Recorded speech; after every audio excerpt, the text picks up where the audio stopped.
Please remember to like, subscribe, and never forget to ring that bell. Seconds away from showtime. I love this part. We're back! Amazing costumes, amazing performances, amazing reveals. Everything is bigger. The audience, the talent, the voice. It's crazy.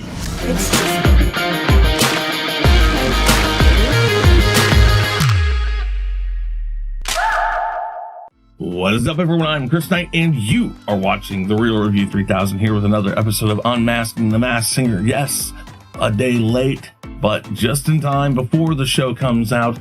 Hall of Fame night last week, and I gotta say it was a great week. We're gonna talk about that first, and we're gonna talk about what's coming up tonight. But let's talk about Hall of Fame night. 3 contestants, 3 new ones, and every one of them was easy to understand and figure out who it was based on the clues, because the clue packages were really short and sweet and literally dead giveaways. So let's talk about it. The Venus 5 trap would be first. George Foreman, of course, you know that's who it was. And he's saying, get ready by the temptation. Let's go over the clues here really quick. Hall of Famer twice, first in his 20s and then in his 40s. He won the heavyweight title in his 20s and he won it in his 40s. I remember because I watched it when he did it in his 40s. My dad talked about it when he was doing it then, about when he won it in the 20s. So, yeah, there you go. Or when he was 20, he won it. That's what my dad was talking about. So that was a dead giveaway to that. Considered one of the best in history. He was, because he won it twice. One of the few heavyweight champions in the world who have won that twice. And then he says his greatest hit came in the next decade of his life when he was in his 50s. And that would have been the George Foreman lean, mean, fat reducing machine. Yes, the George Foreman grill, but better known as that. And then he says he guarantees everyone had one. I have 2, I think, currently, maybe 3. I don't know.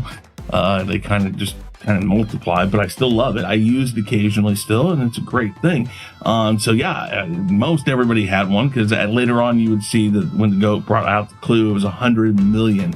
There have been 100 million George Foreman grills that have been sold. So there's a giveaway. This all-star king of reinvention. Now, reinvention could be that maybe he had a hand in reinventing something to make the George Foreman grill, or it could just be a reference to himself. He reinvented himself from a boxer to a spokesperson for the George Foreman grill. So that is a reinvention. Then he says he's stepping back up to the plate. Plate, I think, goes back to the food thing. He says he loves his name. He has at least, I think, 3 sons, and they're all named George Foreman. George Foreman, the 2nd, 3rd, and 4th. He might have a 4th son that's George Foreman the 5th. But he's always used his name. So, yeah, I mean, that was kind of a giveaway, too. It says trap music. I'm not really sure about that, if that's actual trap music or if that's a terminology for something else. Don't really know. And like I said, the 100 million clues. So it was all right there, very easy to understand, and pretty much dead giveaways, I believe. The next person was the Gopher, and that was George Clinton. He sang It's Your Thing by the Isley Brothers. And I'm not sure about the first thing, the Canadian Tuxedo. Maybe that's just Funkadelic. Maybe that's what that was in term to. And then he says he's an expert in British politics. That's the Parliament side of Parliament, Funkadelic, which was his band, or the band that he traveled with quite a bit. He said he used his out-of-this-world imagination, which I think is reference to the fact that he was always seen on a lot of his covers, either in a spaceship, with a spaceship, in a spacesuit, something like that. I think that was kind of the terminology for that. But he used that out-of-the-world imagination to start a movement.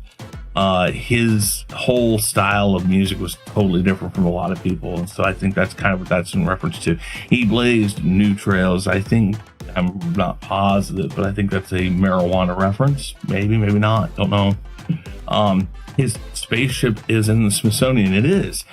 He used to have a spaceship he would take on stage when he would be playing live, and that, or one of those spaceships, is in the Smithsonian. So that was a giveaway. He talks about doctors copying him. Well, Dr. Dre copied him for the song What's My Name by Snoop Dogg, which sampled Atomic Dog, which is his song. And then after it says doctors have copied him, it says even dogs want to be a part of his legacy. Well, back to that again. Snoop Dogg's What's My Name used Atomic Dog, the bow wow wow, yippee yo, yippee yay.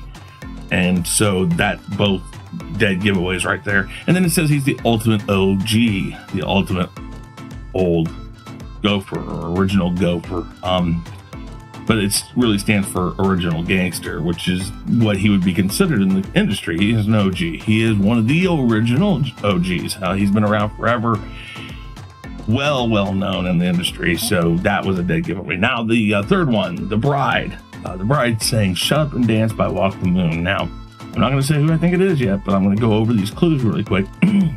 Rugged personality. That's what he mentioned. Lives on the road selling out arenas. He has an appetite for destroying things. Notorious for some of the messiest feuds. He's come to master a new commitment with all you Masked Singer freaks. And then at the end it says "Rawr," which I think is also a clue. And I believe this is Chris Jericho from WWE and now AEW Wrestling. So let's go through this really quick. Rugged personality. He's a wrestler. Kind of looks rough and rugged, but hey, lots of people speak about him being a great guy. So there you go. Rugged personality. Lives on the road selling out arenas. Well, that's what wrestlers do. They're always on the road. They're always at arenas. So that's a dead giveaway. He has an appetite for destroying things. He has been a part of Extreme Wrestling, Hell in a Cell, ladders, tables, chairs, matches, or whatever it's called. He's done all that type of stuff, so that would make sense for that. He is notorious for some of the messiest feuds. Well, wrestlers have feuds, and some of his have been rather messy or serious in the world of wrestling. I mean, it's, of course, very interesting that they make these things up or that they come up with these storylines, but that's what they are, and that's what he's notorious for there. He's come to master, and I'm not positive. I thought maybe his original or some point his entrance music may have been like Master a Puppet, maybe. And if it was, that's what I think that's actually a reference to. But it could also be that in his current entrance song, which is Judas, which is by his band Fozzy, I believe, he has in the chorus, he repeats a word, and I can't remember what word it is, but he repeats it 3 times. So maybe that's a reference to that, maybe. But he says he's learned to master a commitment with all you Masked Singer freaks. Maybe the new commitment part is the AEW Wrestling, because he just re-signed with them through 2025, I believe. But that could just, that line sounds like a wrestler, a new commitment with all you Masked Singer freaks, something like that. I don't know. That could be that. But the roar.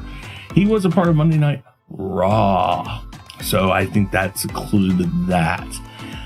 But I'm pretty sure it's Chris Jericho, and I'm pretty sure as long as there's a decent singer, we're going to find out tonight. So I'm going to guess that it's going to be The Bride going home tonight. I'm not sure, but who we've had so far, the Lambs, still believe it's Wilson Phillips. The Harp, I believe, is Amber Riley. And tonight, it is Comedy Roast Night. Speed dating is one of the Instagram clues. It says speed dating with a magnifying glass, so not sure what some of these mean, but I'm just telling you. Construction hard hats are shown in another picture, or a construction zone. A 50s mic is shown, or to be exact, it's a Shure 55 Unidyne, which is the silver ones you see, like what Elvis used to do, or like the old radio disc jockeys used to have that you can hold like this. Some harmonica players use them. Yeah, that's going a little too technical, but it's a 50s mic. Let's just say that. And then roasted nuts. I think that has to do with Comedy Roast Night. Not positive, but I think that's what it is. Tonight's masked singers are going to be The Bride, Avocado, and Snowstorm. Looking at the picture, Snowstorm seems like they probably are really good singers, so I'm going to say Snowstorm probably will be moving on, but I'm not sure.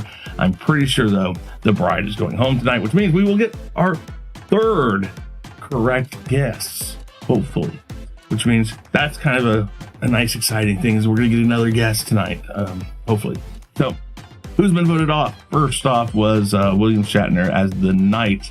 Yes, that was no guest first performance. Hedgehog was Eric Idle, no guest first performance. Hummingbird was Chris Kirkpatrick. We guessed Chris Kirkpatrick, and that was a correct guess. IRAT was Jeff Dunham, no guest, first performance. Panther, Montel Jordan, no guest, first performance. The Mummies, Barry Williams, Christopher Knight, and Mike Lookaland, no guest, first performance. The Fortune Teller, Damon John, no guest, first performance. Maze was Mario Cantone, no guest, first performance. Mermaid, Gloria Gaynor, no guest, first performance. And then Beetle, Jerry Springer, no guest, first performance. But then RoboGirl was Kat Graham. We guessed Kat Graham, and that was a correct guess.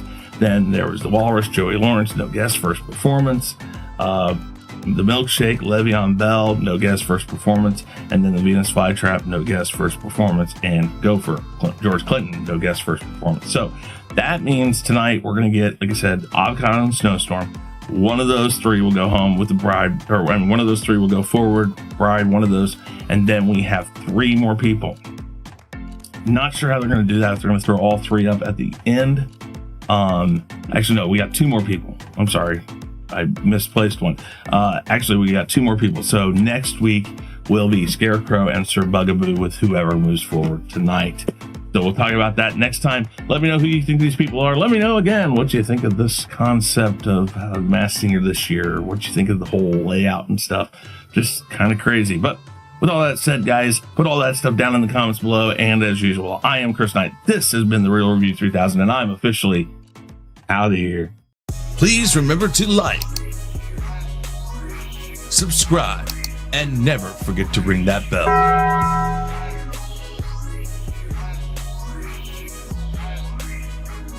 Follow Chris Knight and The Real Review 3000 on these platforms. For email and Patreon, see the description box below. To reach the Ego, use the Twitter handle @TheEgo5150. We would like to thank the generous members of The Real Review 3000. Those members are JJ, aka SithLord3827, Anzo of Biggerford Entertainment, Yvette, Sean Stackhouse, Captain Trek, Jesse Ritchie, and Abraham Morales. Thank you for your support and donations that help us at The Real Review 3000 bring you, the viewer, better content. For information on how to become a member, click the join button below.